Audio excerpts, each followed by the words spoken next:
Welcome viewers and dear learners. I welcome you all on my channel Learning English with Amol.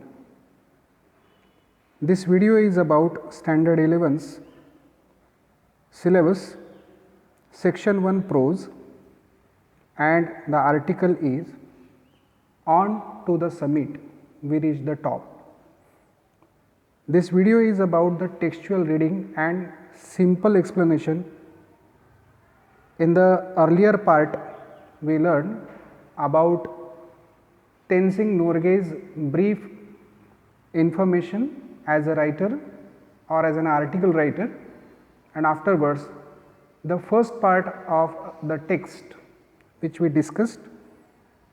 Now let us move with the next part of this text. The great mountaineer Tenzing Norgay and his partner Edmund Hillary, they were about to reach the dreamed summit, that is the Mount Everest. It was on May 29th, 1953. It was Friday morning and they left the Camp 9 with the great determination to reach the top at any cost, and he was particularly mentally so free. Even if he had to die, he was ready just to accomplish his dream. So while doing so, he started recollecting all the memories which he had. He discusses with us about the 3 flags which were handed over to him by the chief of that expedition, Colonel Hunt, who gave 3 flags respectively of Britain, Nepal and United Nations. And this Tenzing Norgay did not fail to take Indian flag along with him, but with the due permission of the chief of that expedition, that is Colonel Hunt. Colonel Hunt was also ready and he also gave the consent to do so. Now let us read and get the simple explanation in the about the next part in today's or in this video.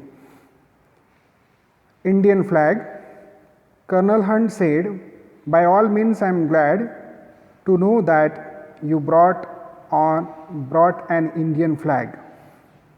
After 1 hour of steady going, we cut across from the south face and started up the west side, where we had to pass up a steep line of rocks.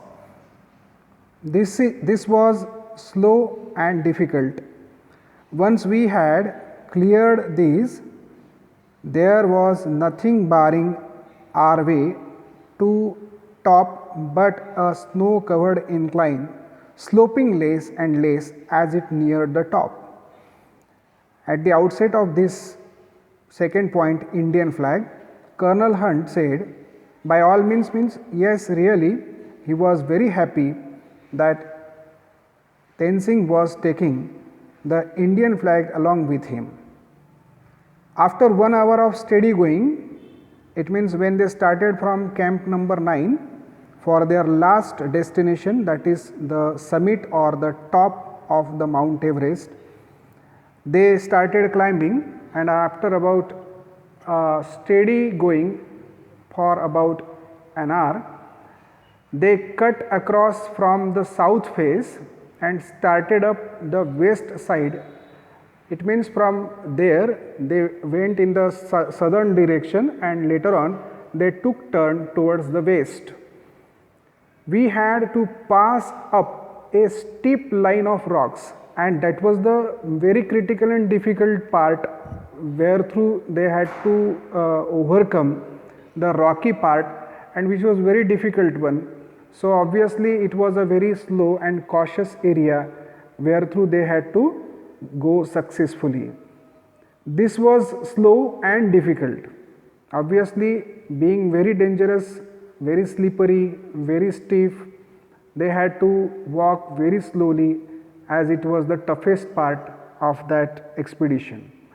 Once we had cleared these, there was nothing barring means restricting our way to top, but a snow covered incline.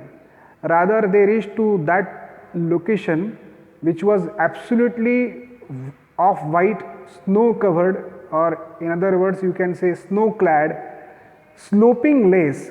Now its slope was comparatively less as it neared the top, since it was nearing the top. These last 60 or 70 feet up the top were not very dangerous, but we kept up the same steady pace, though the last lap was not so challenging as it seemed to be earlier. But they did not lose their spirit, they maintained their speed, or they maintained their walking rate of that which they had earlier, that is called pace. Pace means speed. And we reached the small flattened summit almost together. When they reached to their final destination, that was the top or the summit, the word summit, which is the part of our title, that has been given there in the blue strap, and its meaning is also given. The highest point of a hill or mountain is called summit.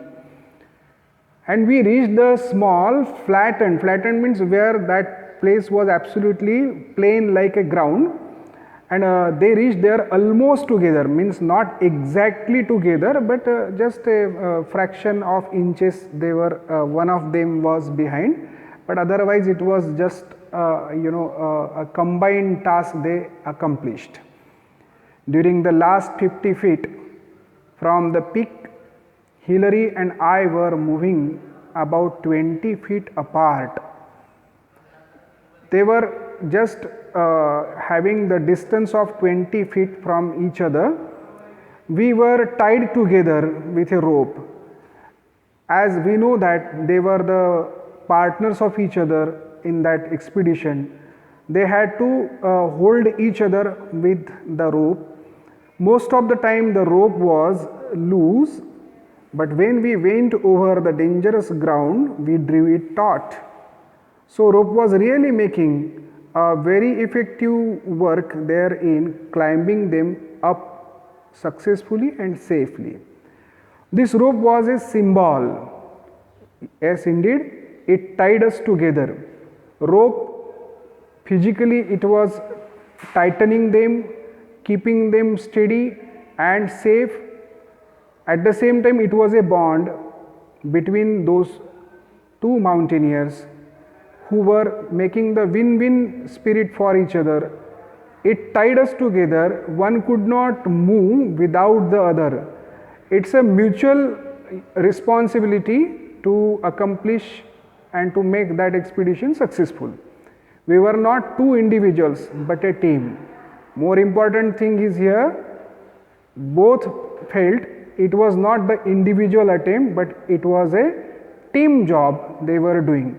Whenever you play in any sports or in a game, particularly when it is a team game, of course either your or others' performance may be much better or less, but together it is a team effort that always brings a good result.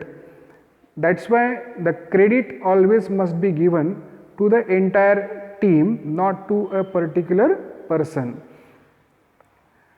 I have been asked many times who was first. When we were within reach of the summit, I did not think of who was going to be first. I am sure that Hilary was not thinking that. Climbing takes all your attention. You have many more important worries. As here in this paragraph, the writer has given us the idea that this was a repetitive question asked by the reporters, journalists, or even the interviewees or interviewers about who was the first fellow to touch the summit. So there it was not an issue, at least between them, whether Tenzing or Edmund who was actually the first one, because they believed and they had trust between each other, and they of course accepted that that expedition was not an individual's one but of a team. So that was not a issue of dispute between them, but journalists always wanted to have such a line where through they could declare that this fellow was the first person to reach the top, that was the Mount Everest. So he said, I am sure that Hillary was not thinking that, means what he was thinking, the same might be Hillary also thinking. Climbing takes all your attention. When you are actually climbing there at such a highest place, your attention is not towards whether I will be first or the other will. Your only dream is to reach to the top successfully, safely. That is the only dream any mountaineer could see, or rather should see, and that was what he thought of. You have many more important worries. Ranking first or second, that is really immaterial or of least importance. On the other hand, there were so many worries they had to face while accomplishing that expedition. That's why it might be a very interesting question for the reporters, but that was least important thing for Tenzing and Edmund Hillary. What does it matter whether I reach the top first or Hillary? Our main thought was that both of us reach the top. Yes, indeed, they really had a very good team spirit, sporting spirit, because they had no such competition that we can normally say that it's a rivalry they have, because their ultimate was to reach the top, not who would be first and who would be second. We had to, one couldn't do it alone, and that we always remembered that this expedition of reaching to the summit was really not a single person's job. We had to be mutually helpful to each other. That's why we were not more bothered about the credit of being first or the second. If there had been a difference of 1000 feet between us, then one could make the claim that he was first or I was first. But even then, only the man behind him could confirm the distance between the two of them. Somehow that was the issue for only the journalist and not for these two mountaineers. When we reached Kathmandu, we discovered that a controversy had arisen.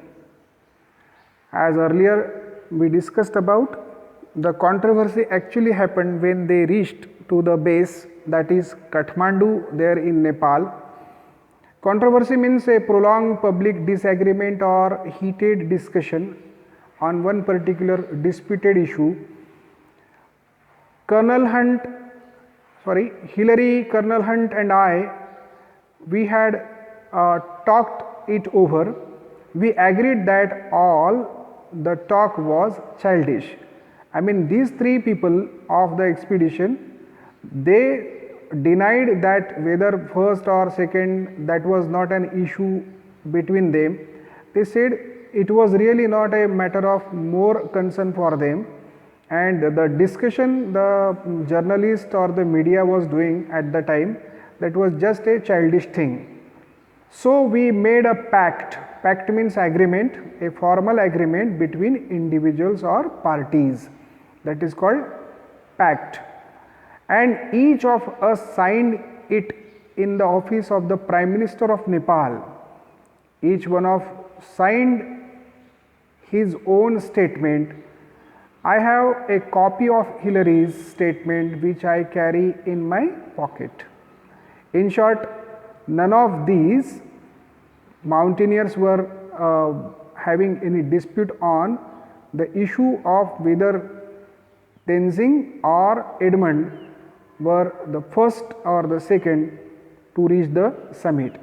They had a very formal and fine agreement, that too in the Prime Minister's office in Nepal, wherein they made or they had given the written statement that they have no argument on the issue of reaching the first or the last. We accept that yes, we reach both together there at the top. It reads, Kathmandu, June 22, 1953. What actually Edmund Hillary wrote there in his that statement is given here for us. On May 29th, Tenzing Sherpa and I left our high camp on Mount Everest for our attempt on the summit. As we climbed upwards to the south summit, first one and then the other would take a turn at leading. We crossed over the south summit and moved along the summit ridge. We reached the summit almost together. We embraced each other, overjoyed at our success, and then I took photograph of Tenzing holding aloft the flags of Great Britain, Nepal, the United Nations and India. Signed by E.P. Hillary. There is another paper like this in English, signed by me. Thus we will not take part in any controversy. As the statement says, Hillary and I embraced when we reached the top. We did as well as our bulky equipment would let us go. I remember saying to him, we have done it, but we couldn't hear. We had our oxygen mask on. This is how the diary or the pact or that agreement paper whereupon Edmund Hillary and Tenzing Norgay both had given the written statement about having no controversy on the issue of being the first or the second while reaching the top. Somehow they embraced each other, they greeted each other, they congratulated each other, and Edmund took the photograph of Tenzing Norgay when he was holding 4 flags in his hand at the top. This particular statement of Edmund Hillary and of course of Tenzing Norgay shows that they were indeed great by heart, not pushing themselves there into the controversy of being the first and the supreme. I hope you have understood this part very well. If you like this video, please mark like, subscribe it and share it with your friends and relatives. Let us stop here. Thank you.